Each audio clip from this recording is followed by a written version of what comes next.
Hi, it's Stephanie West. Welcome to Central Coast Music Chat. This is my new show where I interview local bands, musicians, artists, and people in the music industry on California's Central Coast. Today I have with me Chris Sandoval from Guardsmen Productions. Hey, Chris. How are ya? Hello, everybody. How are you doing? I'm used to speaking out to the public. Usually I have people talk on my behalf and I kind of just record. Now I'm being recorded. This is like a game changer. Yeah. You've ever seen the old footage from the old punk ass bitches show?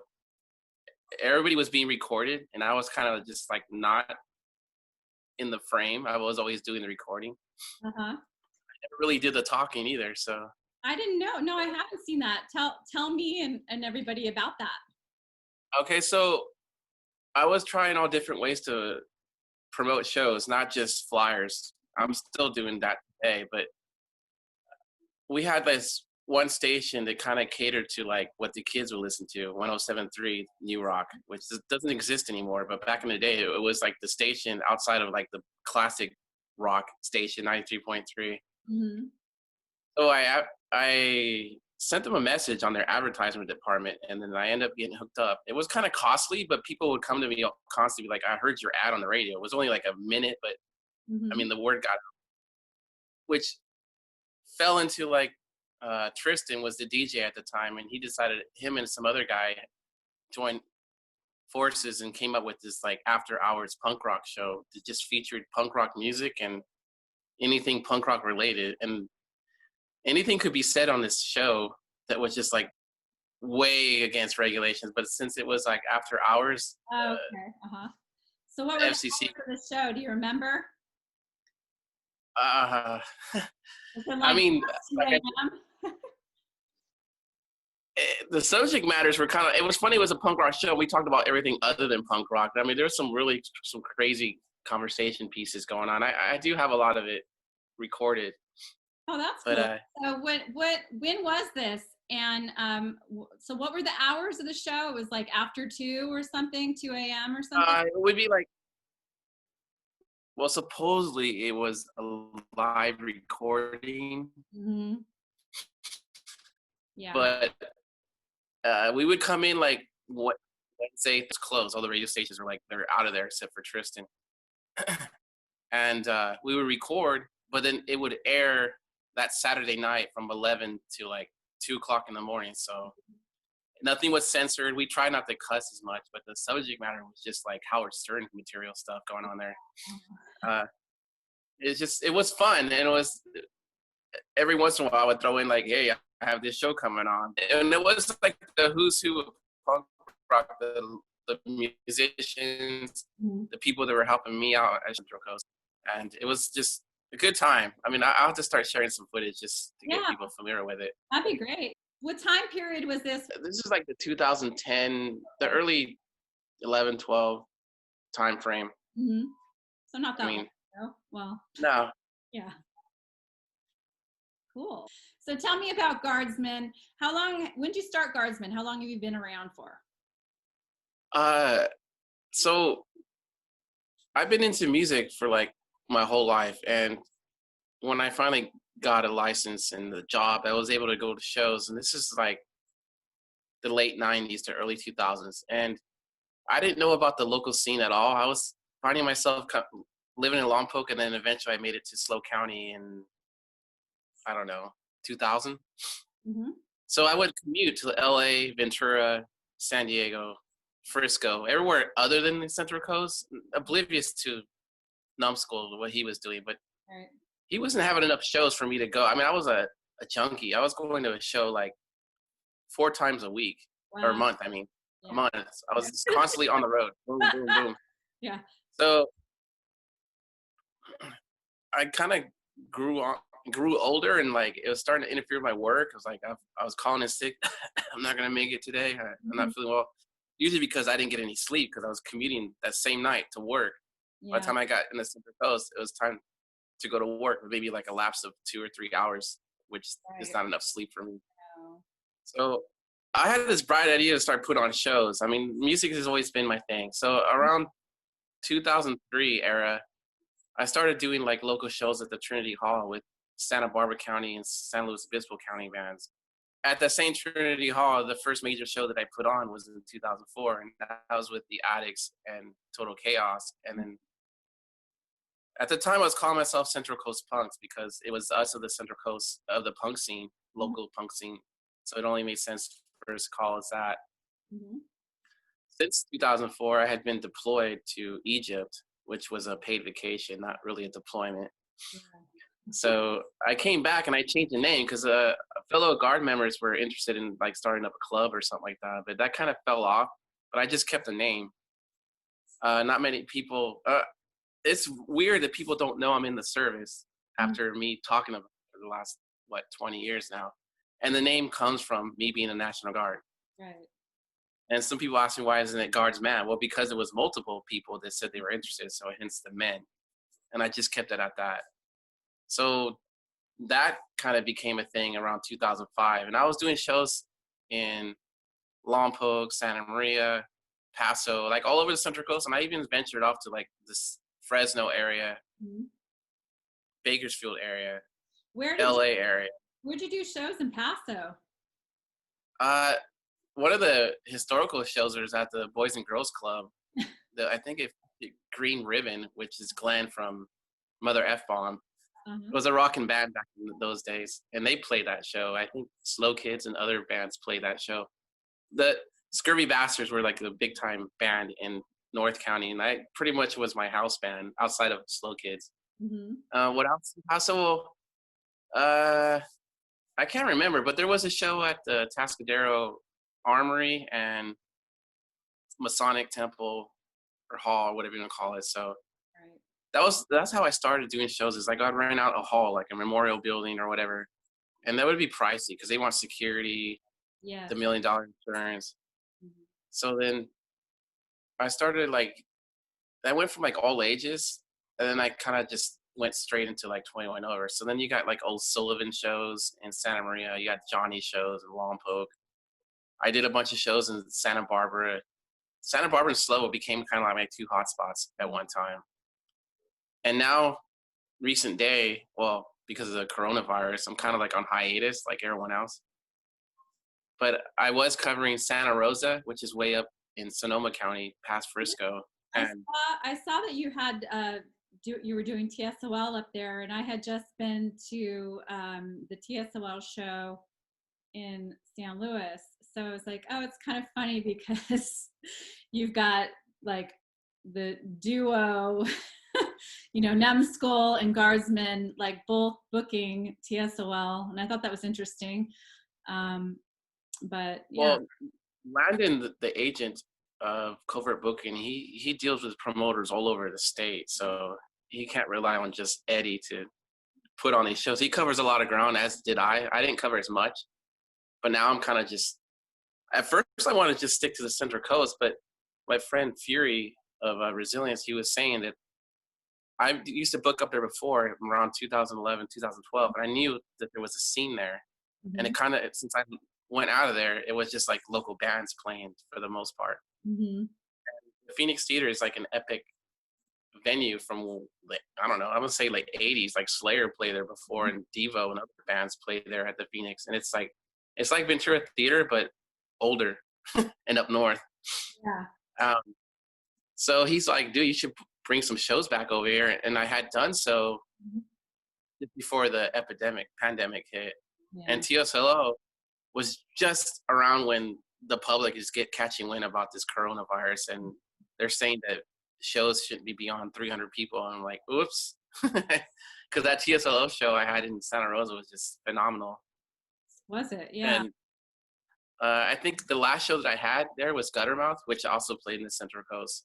So that's what he's doing. He's like, I mean, I was covering his area, but like Eddie wants to bring back punk shows, so I guess he's covering this area more. Or even the Siren, they're doing punk shows now. So I mean, yeah, I pretty much have that part of the Bay Area covered. And there's all of a sudden there's like 2 all ages venues that weren't there before in Santa Rosa, and then the Phoenix Theater has always been there, but it's just too big. I mean, you need like Bon Jovi to play at this place if you want to pack it. I mean, with 300 people in that building, which holds like 1,200 people or something like that, it just seems empty, even though that's a phenomenal crowd in a smaller establishment. So right now, I had all these bands playing, like scheduled to play, but the coronavirus has kind of put everything on just stop. Yeah, I noticed that you were going to bring Christian Death in and the Dickies, and I was super excited about you bringing the Dickies here. Have you just canceled all those shows, or how many shows did you have to cancel because of the Corona? I would say maybe like 2 or 3 shows that just didn't happen, but a lot of them are being postponed because a lot of them are under the same agent who has The Kind of Meteor, who right? has Dickies, who has Christian Death. All those bands, I just kind of postponed because he doesn't want to call it quits. Right. He just wants to postpone it to the fall, but it doesn't seem like we're going to open up. In the fall. So you're pretty much in limbo, just kind of waiting. Yeah, basically, yeah. Yeah. People are dying for shows or just a reason to go out and do something. And I know they sure are. I'm definitely, I know a lot of people that just are having total withdrawals. So, I mean, they've been doing shows online. I saw that TSOL just did like a live stream. Devo just did a live stream. So there's definitely live streams going on, but it's just not the same because, you know, you can't connect with all your friends locally. And I don't know. It's good enough. It's good for now, but it's not the same. Manny's, I'm sure you know about Manny's closing. That was one of the main places where, you know, all these punk shows were being done in the North County, right? Yeah, North County's been overlooked for so long because people are like horrified by the grade. Ugh, it's so scary. And the only shows that really kick off are like what's going on at the Vino Robles. Like they're pulling all these heavy hitters like Marilyn Manson and Weezer and whatnot, Rob Zombie, which will bring people out. People will go up grade. Well, there is a bar there that's having shows. Was it Tooth and Nail or something like that? Yeah. I went there for the Guttermouth show, and that was quite interesting. It was kind of a mixed crowd. It was like I just felt weird because it felt like a classy establishment, and being a punk rocker just didn't seem like I should be rubbing elbows with the upper class. I know. I was thinking that. High society. I like Tooth and Nail. They have some great shows. I've been I've been there once or twice to the Central Coast Music Con. They were having it there for a while before they switched it to Slow Brew Rock. But I was thinking that too when I saw that Guttermouth was playing Tooth and Nail, and I was like, okay, well, so, you know, I mean, when I was there at the Central Coast Music Con, I just noticed, you know, there was the local, you know, music crowd around, and then there was these people in like loafers and shorts and their very expensive watches, and, you know, just it was kind of a clash of interest. So I'm thinking about like what happened when those people are intermingling. So, you know, what do? You order a rosé and go watch Guttermouth? I mean, I think it was exactly what you mentioned. It was like the people are over there like with their pinkies up drinking their fine wine, and I was just like, I can't relate with these people because that's not anything that interests me. Yeah. You didn't see any diehard like butt patches and like spikes and mohawks and stuff like that. But if that element was to come into there, I'm sure it would just cause an uproar. Like, whoa, what's happening to our niche? Okay, I noticed that on Facebook you had posted some kind of communication. Was it with the county about booking shows and their policy? I'm being asked to bring shows to the area, and I was like, well, I don't know where we stand on that. So I put a post saying, hey, people are asking for shows that happen, and shows or venues are allowing for that again. But then somebody saw that post and then they asked the county about where we stand, and the county responded, and then I was tagging that post. So okay, I see. Which the venue also saw, but so I went ahead and asked a couple bands, what do you think about playing? And pretty much I'm getting no's. And same with agents. Agents are just like, no, it's not going to happen. So right. Like this one agent has all these heavy hitters. He doesn't want to give in. He just wants to postpone it to the fall, which we had done so. Mhm. Other agents just want to do anything about this year at all. Like it's a total loss. They're thinking maybe next year, Right. which is when the vaccine should be released. Mhm. So yeah, I asked a couple bands, and they're all, well, one of them said, we'll see how it goes. They're interested, but if California's not allowing for it, or especially our county, then they're not even going to try it. Another one who's all into science, Mhm. they said, hell no. Yeah. uh, yeah. So, which is under the same agency, it says next year. I talked be since I've been working with bands, I can talk to them directly, but out of courtesy, I can run it through their agent. Yeah, I think that you've hobnobbed with a lot of cool punk bands, and you've made some friends, with them and stuff from what I've heard from your Yeah, I story. mean, there's a lot of bands that are under agencies, Mhm. but I can still directly, like, because I have built up that trust factor and credit with them because I've been working with them for almost 20 years now. So Mhm. yeah, my favorite spot that I had the most fun at was at Skip Gibson's because it was like a total family oriented venue. I was Mhm. seeing people bring in their grade school kids and they were on stage dancing around and they were in the pit, like just, or in the front row, just loving the shows. Mhm. And Manny's was like that a little bit, but then of course kids get dumb with alcohol and Right. bring attention to it. So then they went to 21 over. Right. Um, Manny's is a great spot. It's just in the wrong town. Like Right. same with the ranch. It's a great spot in the wrong town. North County, like I said, you need to have like Flogging Molly or somebody, Slayer playing to really gather those people up, or the Mid-State Fair, Right. something to that caliber. What's your most memorable show? Your favorite show that you've ever done? Hmm. I had a Agent Orange show Mhm.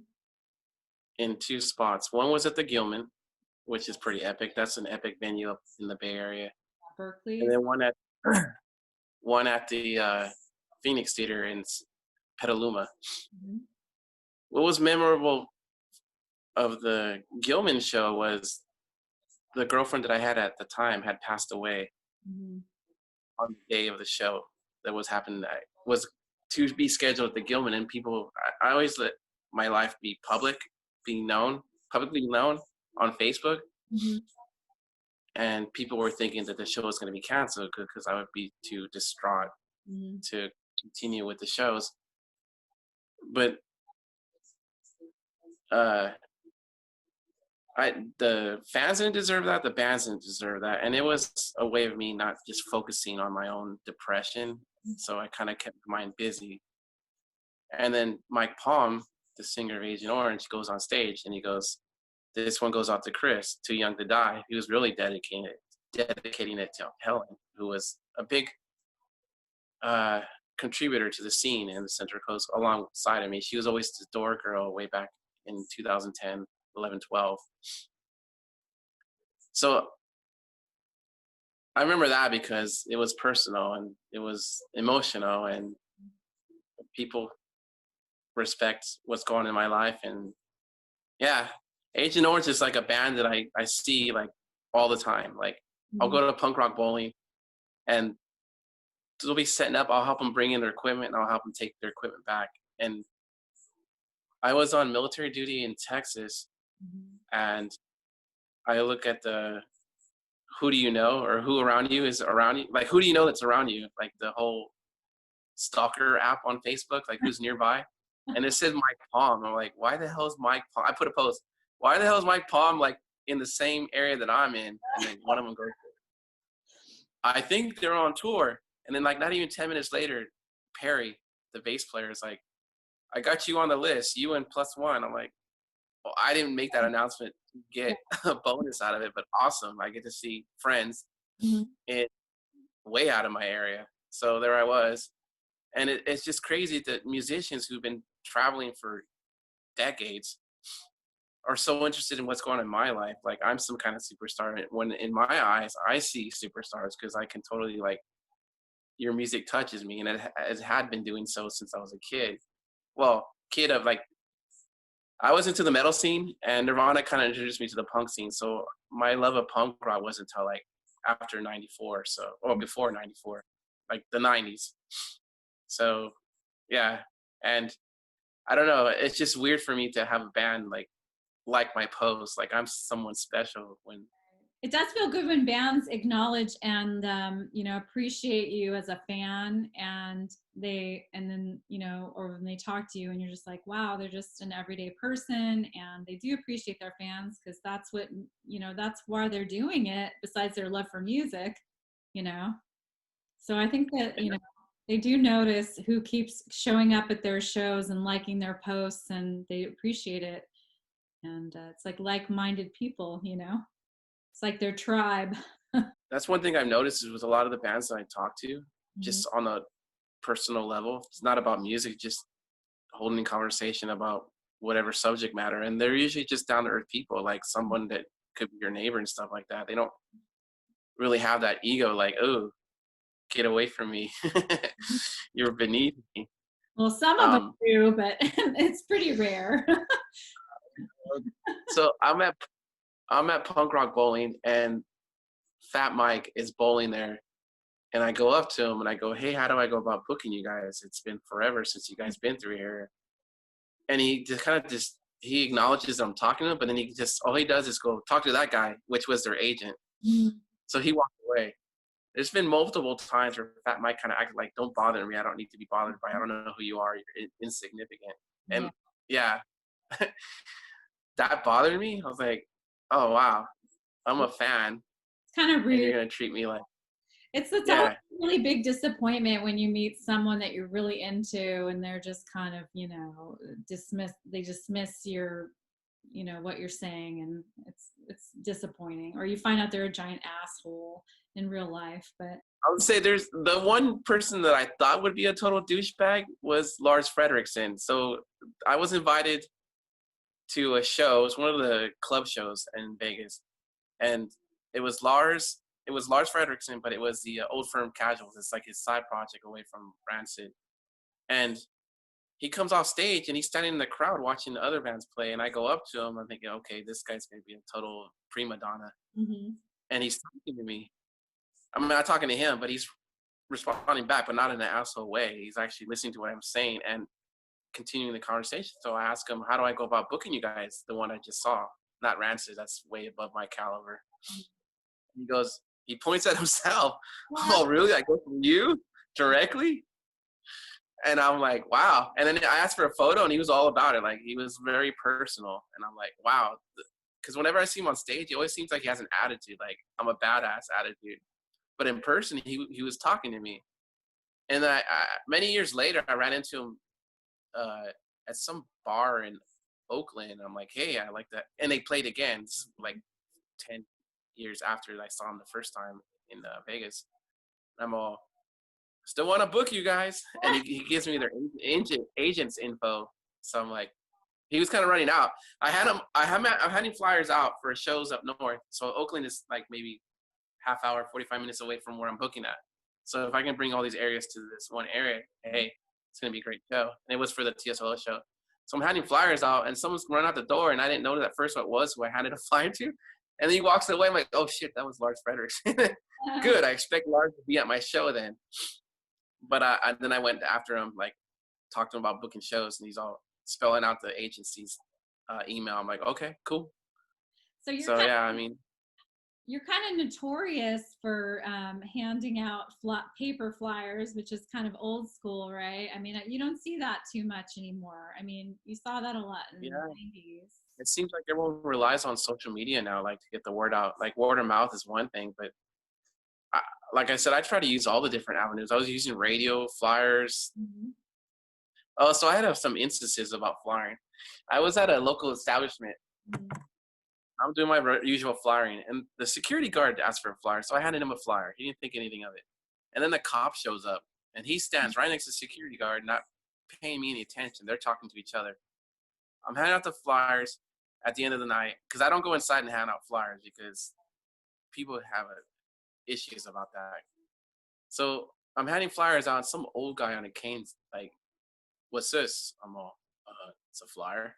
He's all, and he's all giving me shit. Like he's all, "You should ask the owner if it's okay to do this." I'm like, and then he goes, "I'm the owner." And I'm like, "No shit," because I'm like, really? Who would say that and not be the person that they're speaking about? So he goes, "I don't come to your establishment to do this." So it's not my place. So I was just totally being a smartass and like trying to get this guy away from me.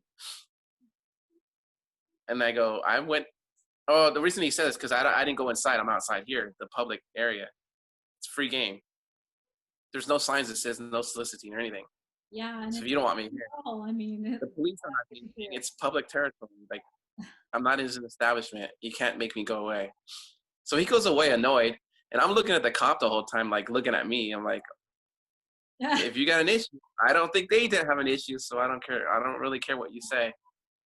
And this happened to me a couple of times because places, I don't know, they just act stupid because you're diverting traffic from their area, I guess. But whatever.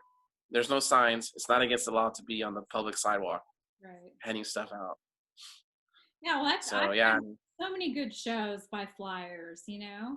That's how I found out about Numbskull, you know, that's how I found out about you and your shows is by a flyer. So, you know, keep doing it. Yeah, when I was in Southern California, that's all I ever saw. And it was LA area is like a hub of music because there's 50,000 cities in LA to go to.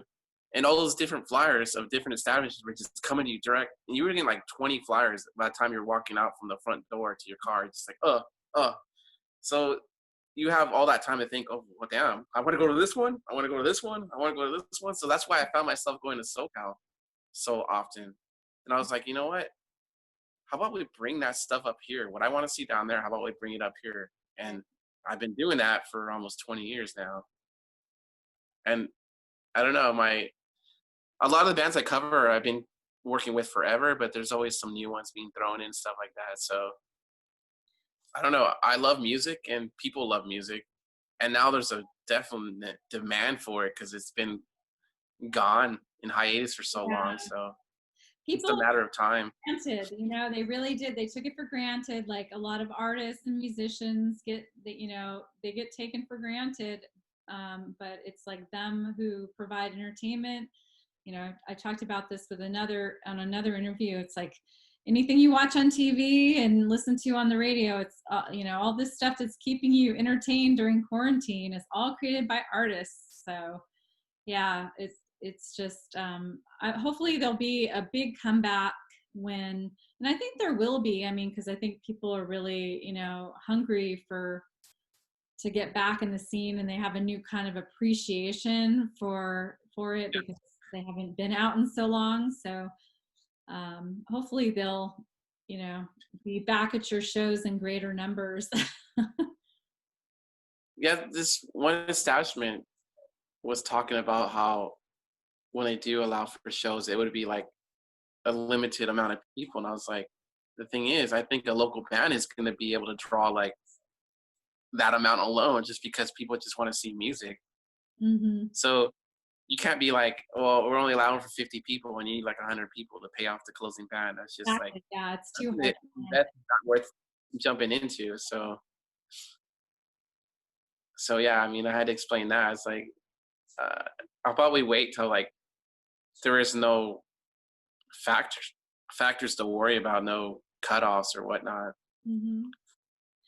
So when you get the all clear, do you have in mind the first bands you're going to book, and where are they going to be? In slow, I have like the Meteors that are still pending. The Dickies are still pending. Christian Death is still pending. Mm-hmm.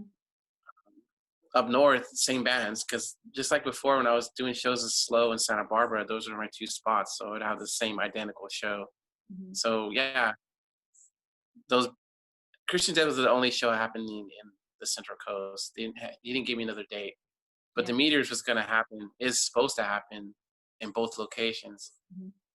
the Dickies as well. But I really don't have faith that the doors are going to open up in that regards to live entertainment. Right. Because pretty much agents, bands, that's why you're seeing like punk rock bowling that was canceled, Coachella, all this stuff that was supposed to happen is just being canceled, just as a precaution, I guess. Even though California is supposed to be reopening, but everyone pretty much is thinking next year is when shit's gonna kick off again. To include punk rock bowling, they're already advertising. I think you're probably using the same flyers, but just change the date.